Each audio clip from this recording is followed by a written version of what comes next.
The Braves were eliminated from postseason contention a while back.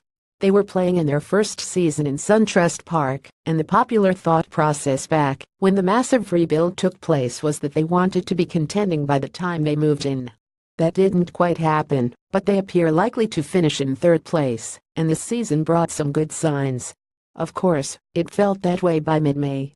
The Braves started the season 11-20, and then on May 18, they learned that Freddie Freeman's wrist injury was a fracture that they expected would sideline him for months. Meantime, expected Rookie of the Year candidate Dansby Swanson hit just .185, .272, .287 through May. Regarding Freeman and Swanson's infield, though, things picked up quite a bit down the stretch. Freeman returned and has been very good since the injury, but not the world beater he was in the early going this year. Still, Hess above the .300, .400, .500 threshold for the season, just as he was last year.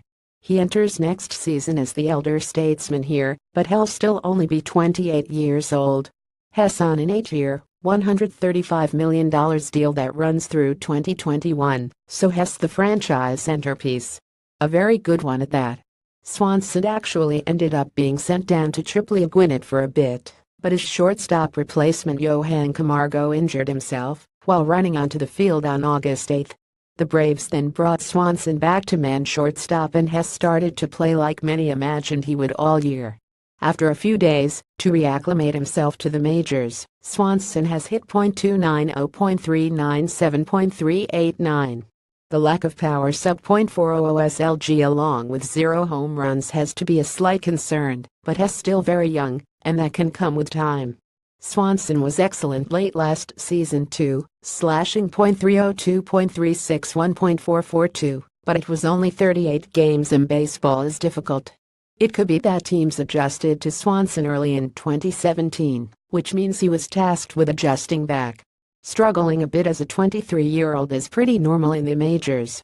That Swanson is closing the season on a high note bodes very well heading into 2018. Spring training this time around will likely be a lot more comfortable for him too. Second baseman Ozzie Albies came into the season a highly regarded prospect. MLB.com had him in the overall top 30, while Baseball Prospectus had him in the top 40. He started the season in AAA, but has joined the Braves and now played 98 games. Perhaps most importantly, he looks the part.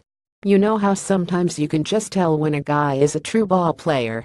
That's Albies.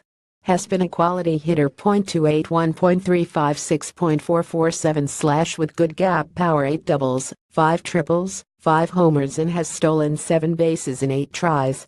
Has settling in quite nicely with Swanson as a smooth double play combo too. Utility man Camargo didn't flash a huge offensive profile in the minors, but that doesn't always matter. Things click at different times for everyone. So far in 80 games, Hess hit .297, .329, .452. Camargo has played shortstop, second base, left field, and perhaps most importantly, third base. In fact, he seems better suited at third than short so far. I say perhaps most importantly, because if the Braves so choose, they could always try to stick Camargo there alongside Freeman, Albies, and Swanson as their long-term infield. They could also try to add someone like, say, Mike Moustakas to the group via free agency and use Camargo as a roving utility man with good upside. Then Hess there in case of injury, or even a sophomore slump from Albies not unlike Swanson's. Either way, Camargo has given them flexibility here. Oh, and by the way, top outfield prospect Ronald Acuna hit .325, .374, .522 with 31 doubles, 8 triples, 21 homers, 82 RBI, 88 runs and 44 stolen bases in 139 games across high-A, Double-A, and Triple-A this season. Hess only 19, but not far off. The Braves have a very intriguing young core of position players, and much optimism stems from a good late-season surge from their infield of the present and future. That's why the last 6 to 8 weeks of the 2017 season have been very promising in SunTrust Park.